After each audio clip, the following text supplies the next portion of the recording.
under Eva Tannenbaum Cummins. This is purely administrative. So that's fine. Just give me 5 more seconds of that. Rolling, and you're on. Should I say shalom or Oh, I hello? think so, sure. Yeah? Both. What do you think? I think shalom would work. Shalom would be fine.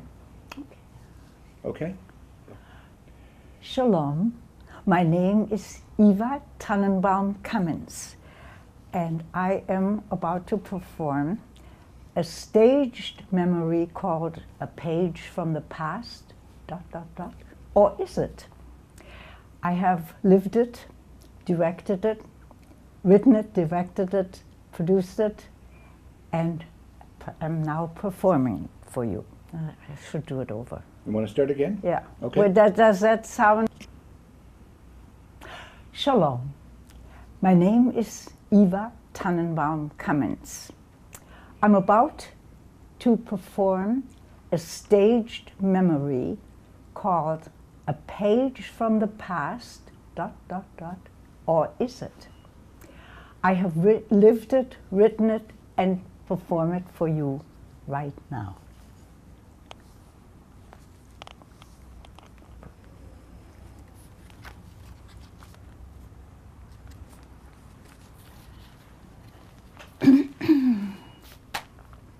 Ein Viertel Pfund Butter, 60 Gramm Zucker, 3 Eier, Well, hi Jess. Hi Sierra. Am I talking to myself or no? Do you see this? This is your great-grandmother's recipe book. Well, of course it looks old, Jess. It is old.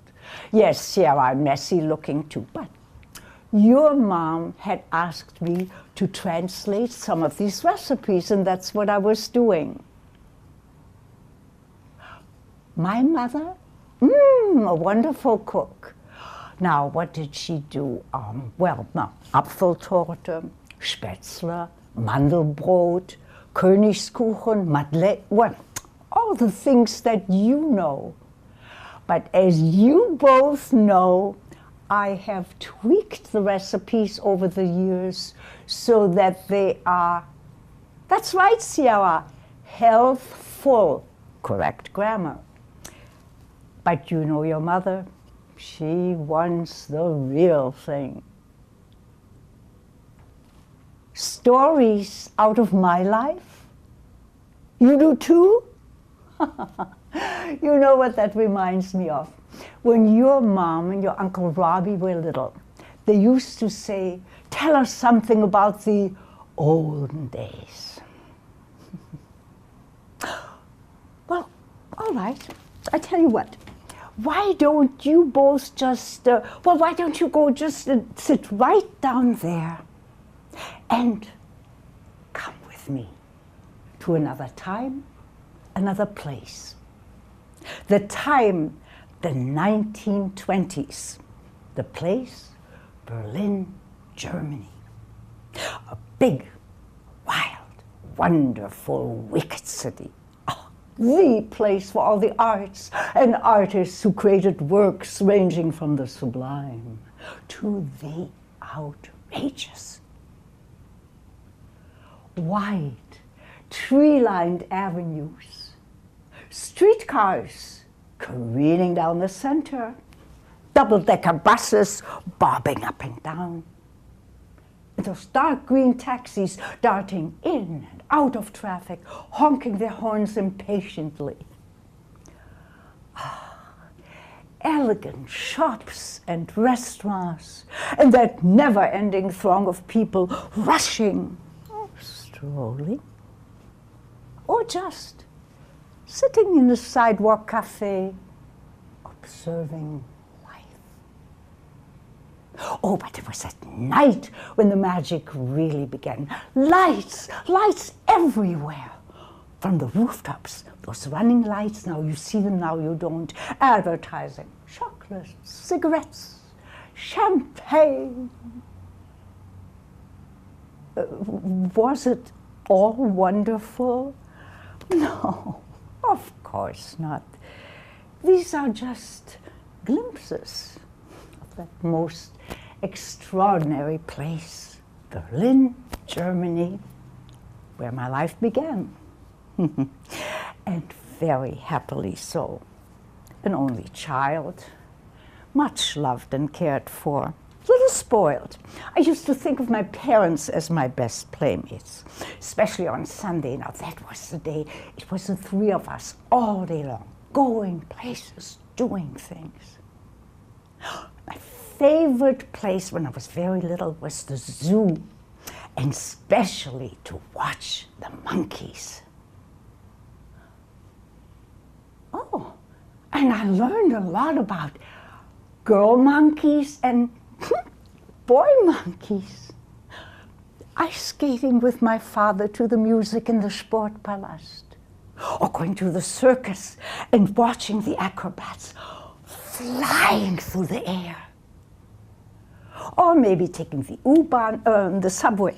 No, we didn't have a car, we had the subway, going off to the beautiful woods, or to a castle called Sanssouci. It was just beautiful. Or maybe just a walk on those lively streets could be fun, especially when it ended up by sitting down to an ice cream elegantly served from a stamped, silvery-looking cup.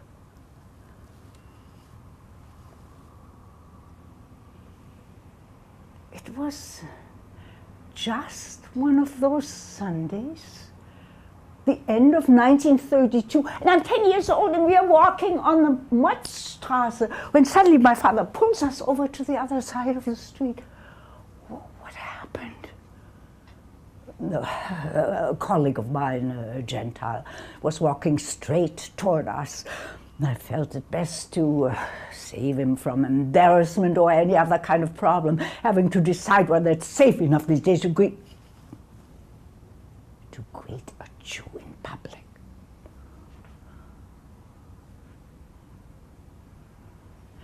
I could not understand the importance of that incident. Soon it was forgotten.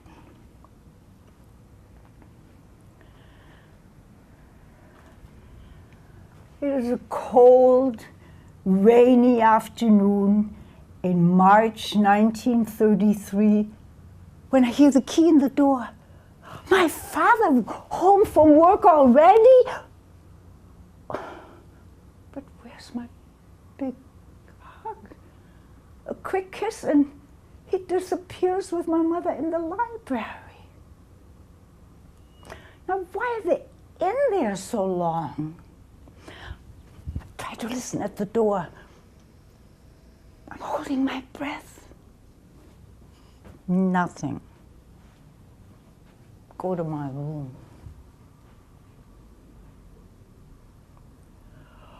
Finally, my father walks in, but how sad he looks. He takes my hands in his and says, I lost my job. Today was my last day. Oh no, my father who loves his work. My father was a highly respected music and drama critic on one of the newspapers.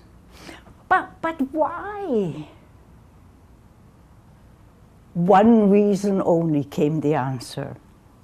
Because I am a Jew.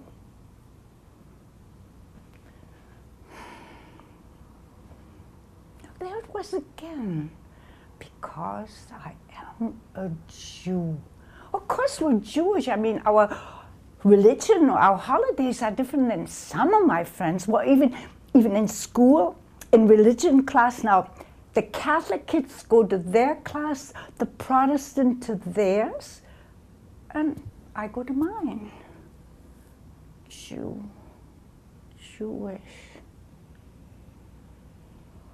Oh, I know. This has something to do with with that new man, Adolf Hitler. Oh. And then a sunny afternoon in fall, school's just about to let out when some of us girls are told to go to the principal's office.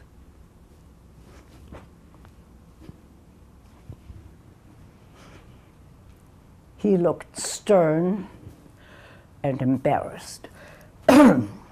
Well, as you know, all of you are excellent students, so well, so many of your race are.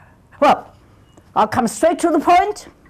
Under the first new law, you are as of now forbidden to attend the school because you are Jewish. Hitler! I don't understand. I do. My father says the Nazis will chew all over his shop window. My parents say we're going to have to leave here and move to another country. My father by now was the editor of a Jewish newspaper. Yes, Jess? No more school? No such luck. Jewish schools were created.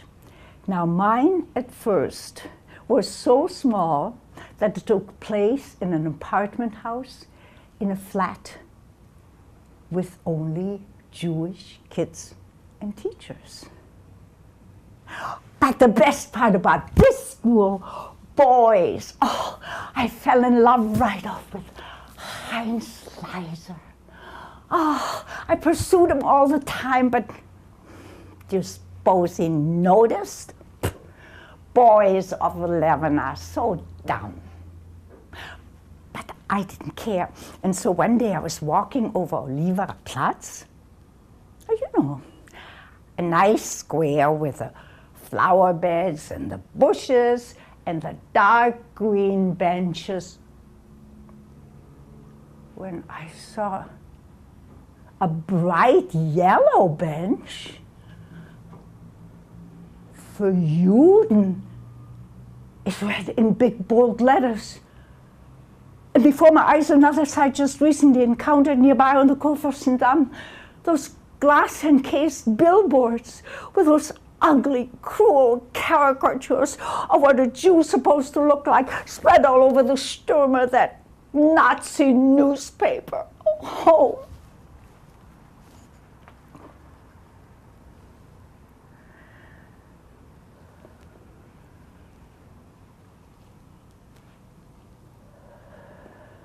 And now,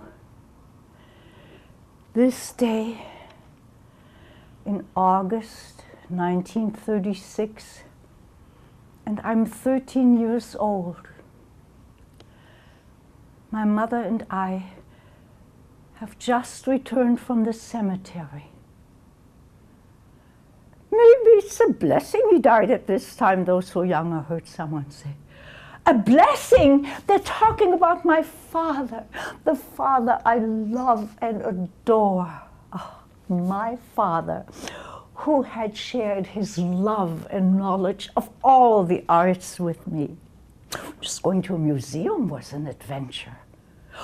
Or going to a concert, or to a play, or maybe to the opera. When we went to the opera, he had played the entire score on the piano for me and had me sing some of the arias. He played beautifully. Oh, when I was a little girl, and I'd lie in my bed, and every night he'd play. And every night he'd end up with the same lullaby.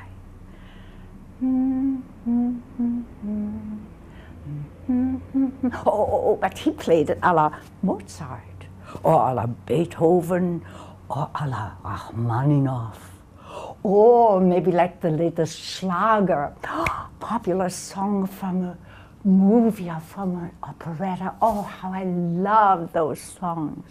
I know them all.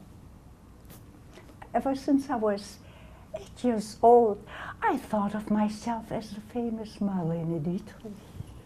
Ich bin von Kopf bis Fuß auf Liebe.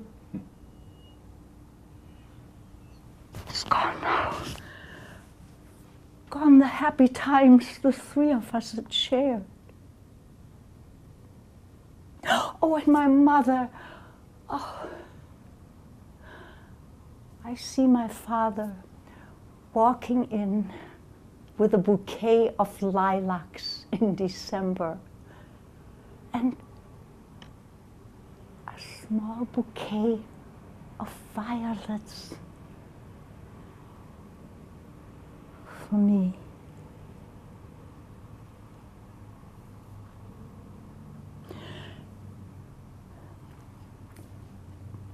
It became the two of us who shared the good and the bad. Yes, Jess. Did I ever see Hitler in person? Yes, one time. We were walking along unter den Linden, that imposing avenue near the Brandenburger Tor, the Brandenburg Gate, when suddenly we heard, Hitler's coming, Hitler's coming. Now, everyone had to give the Hitler salute except Jews to whom it was forbidden. And who would want to? It could be dangerous. Quick, turn around, my mother said, as we anxiously peered into the jewelry shop window behind us, watching Hitler's reflection in his open car passing by. An anxious moment. More moments like that? Many. Well, just the mere unexpected ring of the doorbell could spell trouble, and so one day, who could that be?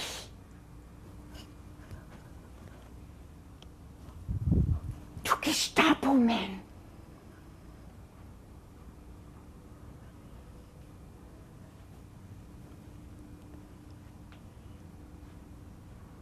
They took each of us into separate rooms to question us. Something regarding a man by the name of Tannenbaum, our name. Of course, we didn't know anything. And finally they left. We were shaken. Eva, it is getting worse all the time. I've decided to write to my cousin Alan in America and see if he's willing to give us an affidavit. You know, that's the only way that you can go to America. Weeks of waiting, nothing. And then one day, Mama, a letter from Seattle, Washington, USA. Well, go ahead and open it quickly. Read it to us. It's good practice.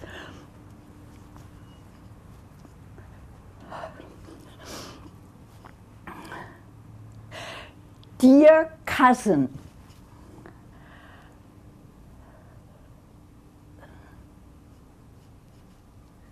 oh no! He won't give an affidavit to you, just to me. No, I'm never going to go without you. My mother pursued other avenues, nothing. And finally brought herself to write once again, assuring him, I will work. My daughter and I will not be a problem for you. Once again, that interminable waiting. And then one day, as I was walking through the door, my mother came running. Yes, she said, for the two of us. Oh, we fell into each other's arms, excited, happy, and started to make our plans.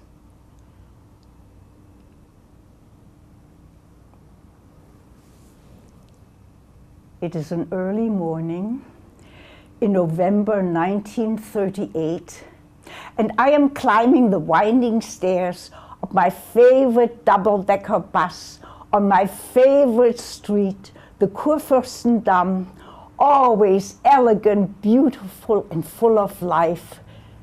When, oh no! Nothing could have prepared me for the sight I saw.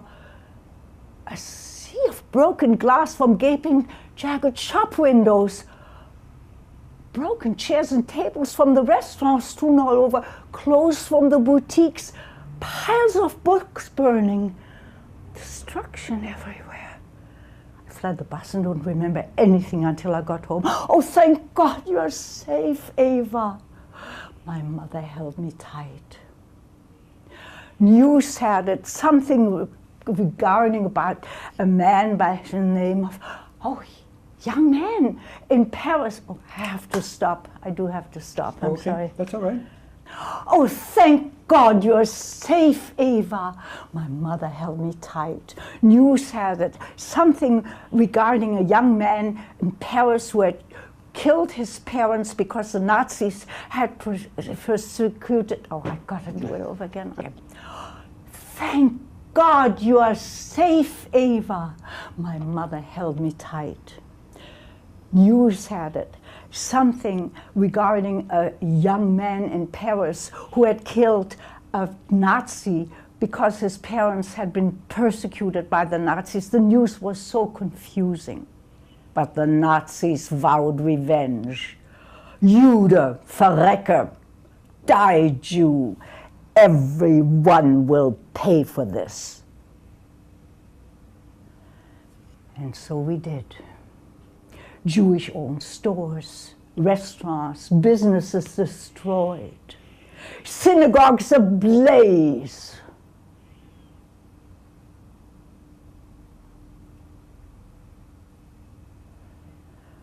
November 9th, 1938, Kristallnacht, the night of shattered glass.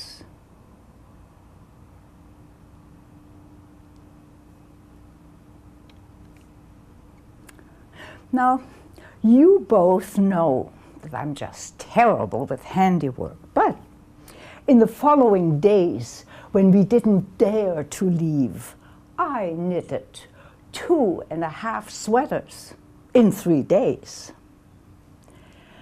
Nothing much to do. Oh, except trying to listen to the shortwave radio turned very low, trying to glean any kind of news from abroad, something strengstens verboten, strictly forbidden. Yes, Sierra, the other half of the sweater never did get done.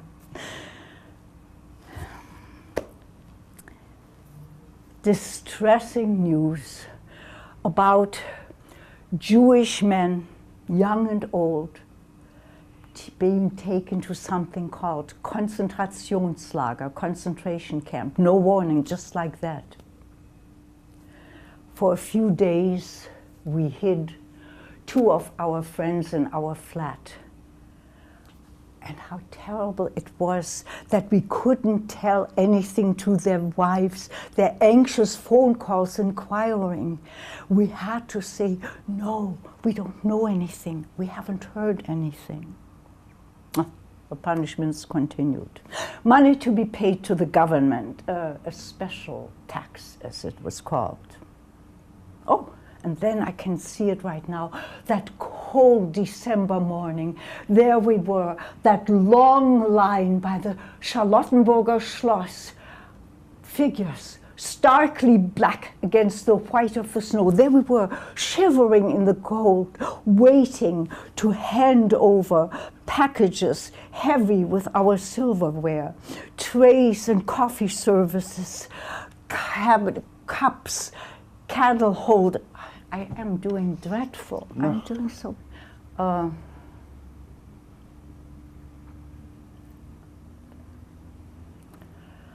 Let's see, where do I stop?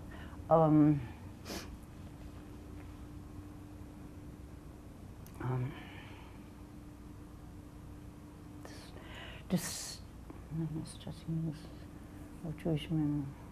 Where did I stop? Just after the Kristallnacht. silverware. Yep. Okay.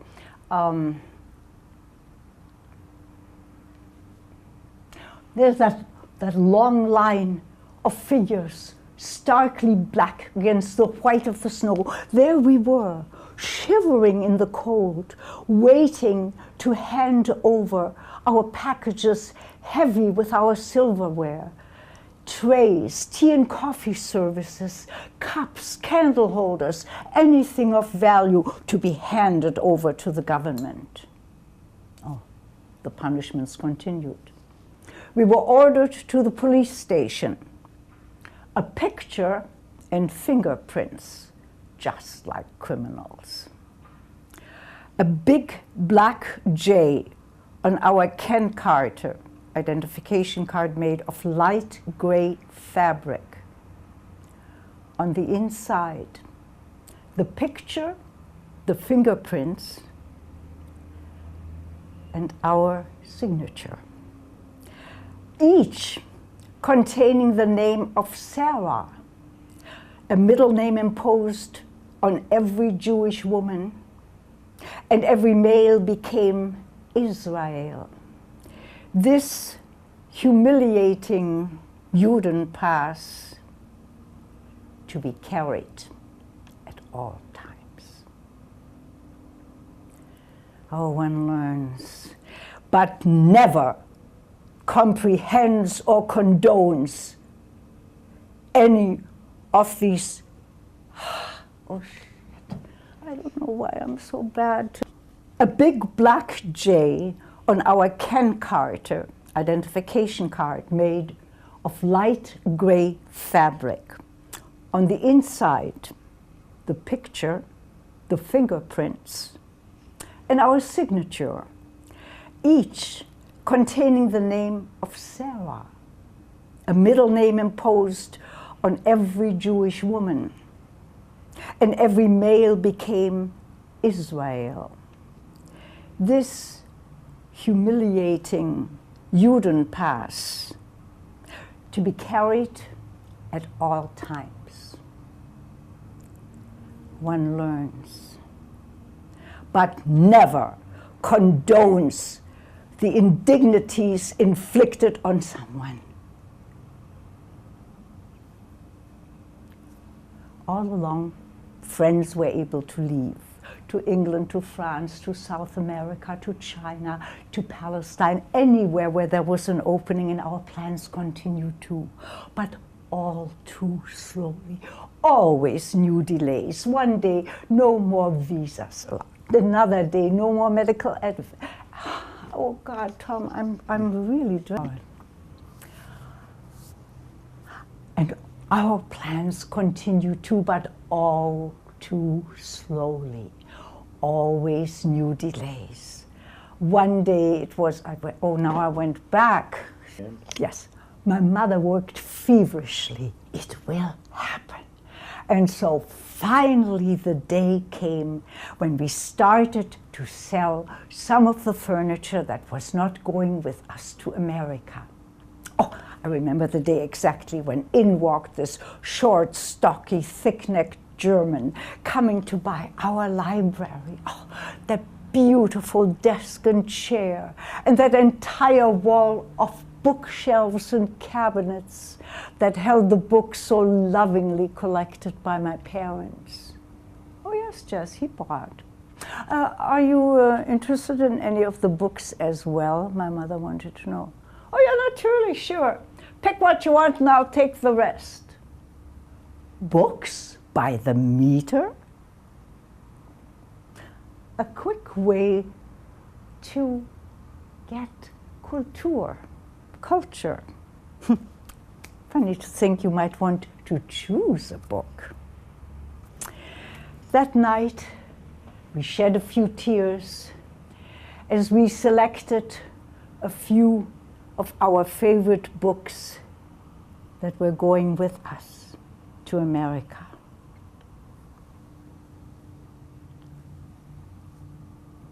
And today is the day, Frau Weiser, my mother tells our cleaning lady, that all these boxes that you see here that are to go to America are going to be inspected. Now, Frau Weiser, do you see all these lists on each of these cupboards, on each of these cartons? Oh, God. All these boxes that you see here are going to be inspected. Now, Frau Weise, do you see these lists on each of these? They're to go with us. Each of the lists has every single item in there, down to a package of sewing needles. Now, Frau Weise, when the inspectors come, do not touch anything, do not move anything, you don't even say anything when they come. Oh, and in they came, 2 of them, uniformed, starting to shove, and push. My mother and I held our breath. What if anything went wrong now? Finally they left. Oh, we fell into each other's arms, relieved, happy. Finally it will happen. When in comes Frau Weise, gleefully rubbing her hands. Frau Doctor, she said. Oh, I have to tell you, in Germany, the wives were addressed by their husband's title. Frau Doctor, come and see what I did. When they weren't looking, I snuck in your silver brush set. She was so proud of herself. My mother and I looked at her. Frau Weise, do you realize what you could have done? You could have ruined our leaving.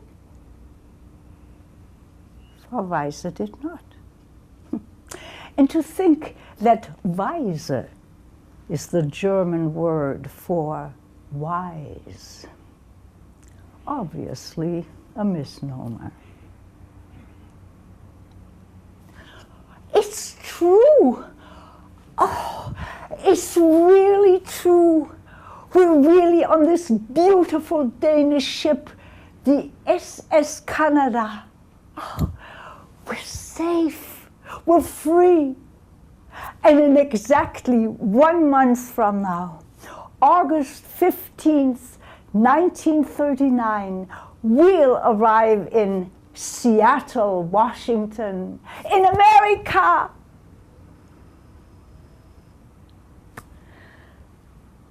And so we did. And to think that that was just 2 weeks before World War II broke out in Europe. Yes, Jess. Can any of this happen here? Now, that's up to each and every one of us. It doesn't. Yes, Yama? Is there more? Much more. Oh, but not for now. That's for another time.